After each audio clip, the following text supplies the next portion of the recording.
same as they were when we were growing up. You know, we didn't have some of the niceties that the young people have today. You know, but they are still trying to do their thing. They're still trying to grind, and whether or not it's what we can relate to or not, and most of it we can. It's just that it's being done in a different way, and things can't always be done the same way. It's not done like our mom and dad did it. We didn't do it like our mom and dad did it, and our kids aren't going to do it like we did it. When you look at the basis, and I mean, I know we talk about music, but I just have to reach out on this standpoint. You know, growing up, I remember sitting on the porch with G.I. Joes, Ninja Turtles, and Transformers. I remember going on picnics. How many households can say that they actually still do that standpoint in itself today? I mean, things has changed. There again is evolution, but it's also change. You know what I mean? It's the change in society, it's the change in the environment. So, you know, we just have to, you know, recognize that. And instead of inflicting our basic opinions, our self-opinions on what we think is hip-hop and what's not as hip-hop, you know what I mean? We have to grab these youngins up and build them up, and we have to inspire them.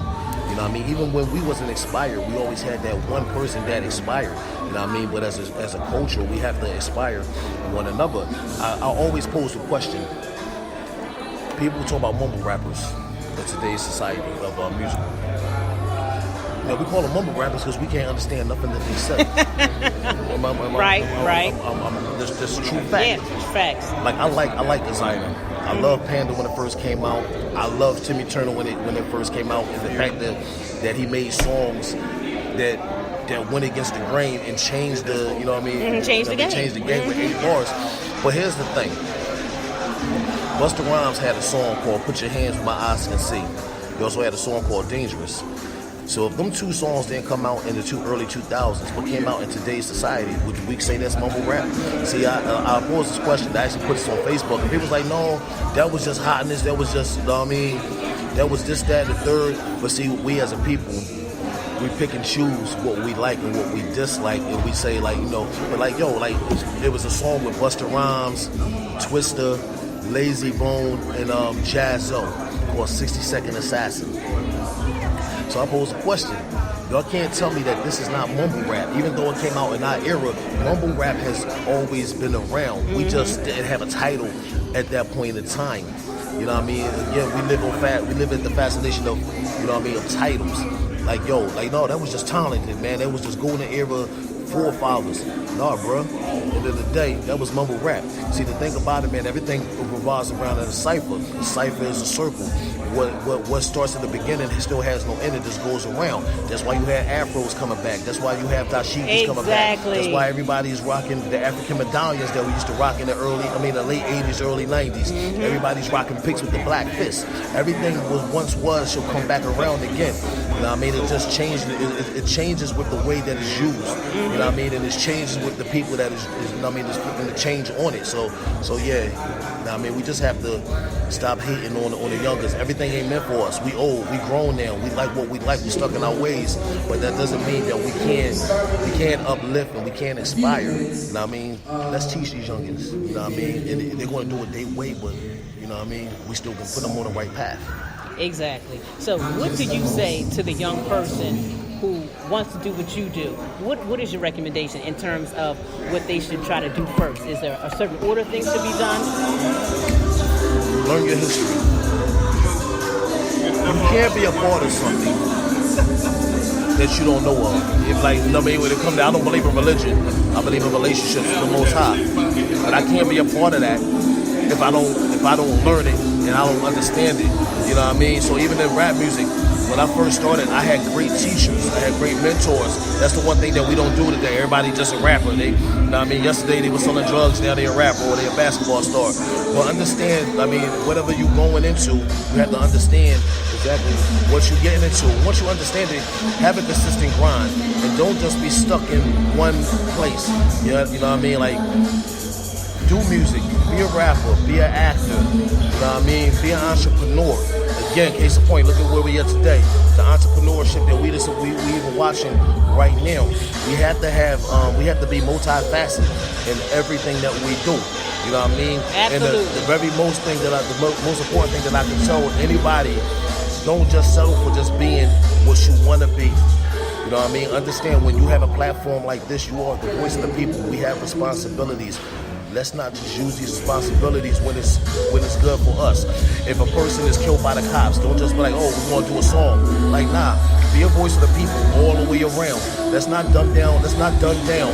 You know what I mean? Let's dare to be different. You know what I mean? Let's continue to have substance and have meaning in everything that we do. You know what I mean? Because you never know who you touching with the words. I mean, we have responsibility in this. Don't follow the Kanye West. You know what I'm saying? Don't follow that. Don't follow that. You know what I mean? I'm gonna tell you something. A lot of times when things happen, we are reactive instead of proactive. Like you said, don't wait till it happens. Do something about it beforehand. Be on your grind already. So, and then you talked about the cipher. That is so true. Things come around, and they do. It's just different. It's just different. Now, look, Rhonda's supposed to be interviewing you, not me. But I had the mic in my hand, so I kept going. So I'm gonna go ahead and let her do her thing, and let her get some questions in there that I didn't get in there. So, Rhonda, you go ahead, girl. I don't want to repeat anything that you talked about, but that was great. That was a great statement on hip hop. That was wonderful. So, I mean, we just want to know exactly how you got started in music, because a lot of people who are interested in music, they want to know, what is it? What does it take to get started in this business? Well, here's the thing. Everything starts out with intrigue. You know what I mean? Once you're intrigued into something, you know, you want to put your mind to it and you want to make it happen. But again, just as we said before, you have to plan. You have to turn the dream into a goal, and you have to turn that goal into a reality. But into making that dream a reality and that goal into reality, you have to really work hard. You know what I mean? Like, even when people told me hip hop is going to die, it's not going to last long, I didn't listen. You know what I mean? I stayed true to what I wanted to do. To be honest with you, I didn't even know I was going to be a rapper. I was playing like basketball. I played basketball professionally. You know what I mean? And I was like, I just got tired of being injured. But I always did music too. You know what I mean? And I tore my meniscus disc. And I was like, nah, you know what? I can't do it no more. But here's the thing, like, everything, not just the music, everything that I ever said that I wanted to do, and you know, me and you had a conversation that said, you said that I'm leaving a great legacy for my children. Yeah. See, this is the point. This is literally why I do it, not just for them, but the point is, everything that I set my mind to, I want to be able to accomplish. I don't want to just say it. I want to live it, because I want my children to understand, and not only my children, but other people's children to really understand that, yo, no matter what you want to do, you can accomplish it. No matter what anybody else say, you stay true to who you are and what you want to do, and you accomplish that task. So at an early age, I understood that. It was already indoctrinated in me. You know what I mean? Again, I had my cousin Mikkel. I had Buddha Monk. You know what I mean? I had different inspirations in my life. My godfather used to work for Channel 6 News in Philly. So I didn't just learn. Yo, let me tell you something. When I first got on, like, I was a rapper, but Buddha made sure that I did not touch the microphone for like 4 to 5 years. I sat in studios. I went to the boot camps. You know what I mean? And what the greatest lesson was patience.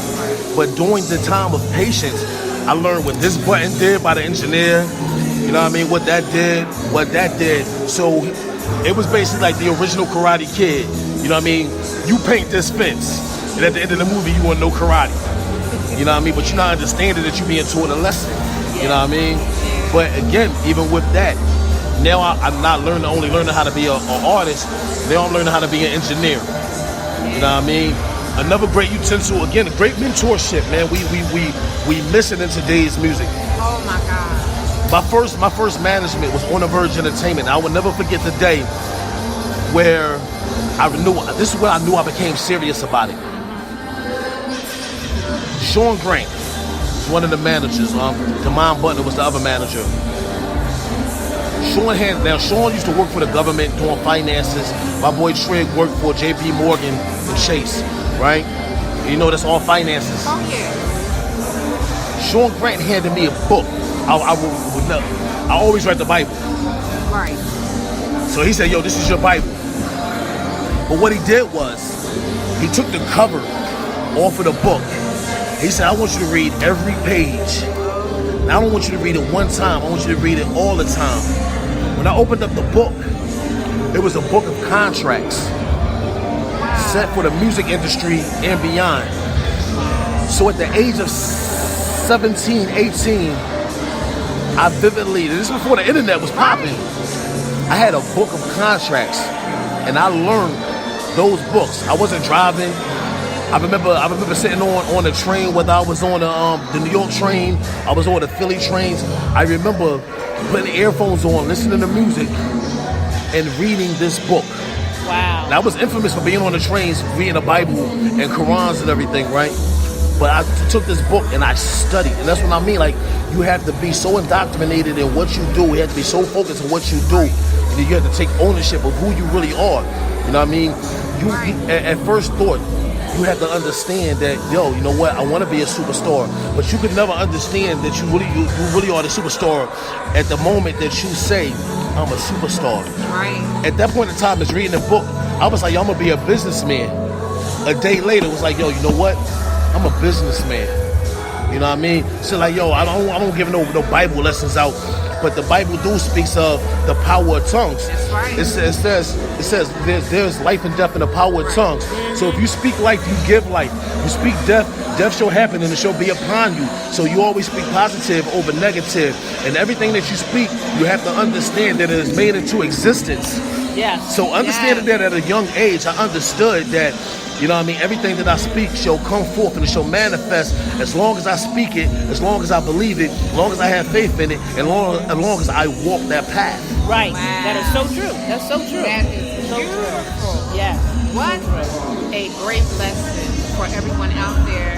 I mean, you're talking about mentorship. Mentorship is so important. Whatever you are interested in, find someone who is great at it and sit there and learn from those people. You know, it might just take one person. Find one person that you can sit there and mentor underneath. And I'm telling you, that is definitely priceless. I definitely add on to that. Can I add on? I definitely want to add on to that. Definitely do those steps. But understand unity instead of division. And I say that to say this. The Bible also speaks of dealing with people that is unevenly yoked. So, which means is if people don't have the same mindset, the same aspirations, you got to be careful of, because that means that they're going to live in a crab in a barrel effect. Yeah. You know what I mean? You find people who is of like mind and is a sound mind, and you, even though y'all have the same goal, understand that your paths is going to be different. The way that y'all do things is going to be different. But understanding that and doing it together, you reach so many different levels. It's just operated in, you know what I mean, differently. But y'all still have the one common goal of reaching it together. But you have to have like minds. And this is the one thing, and I tell this to people all the time, AKA. But here's the thing. This is a tough industry. No matter what industry you're in, music, film, theater, art, even if it's at your job, understand that you have to have humility. You have to be humble. You can't walk around with an ego. Till this day, let me explain something to you. Do you understand truly? I just really understood this. Right, I have been doing. Let me explain something. I've been with Wu-Tang, but everything that anybody has ever seen from me was myself, and I had a strong team outside of Wu-Tang. That is just something that I'm a part of. But everything is self-driven first. Don't ask for handouts, right? So I said that to say this. I'm only going to deal with like-minded people. I have really just come to a point in my last couple of years where people always told me, like, do you understand who you are? No. People be like, oh, you legend. How you get that? like, you know what I'm saying? Like, this is just something that I do. You know what I mean? Like, this is just something that I love doing. You know, when people be like, oh, well, I didn't think you was approachable. Why? Listen, just because I have a mean mug and my physique is like this, like, understand, I am a big kid You know what I mean? I talk to my man Preem all the time. He like, yo, people always say like, yo, they don't want to talk to you because you know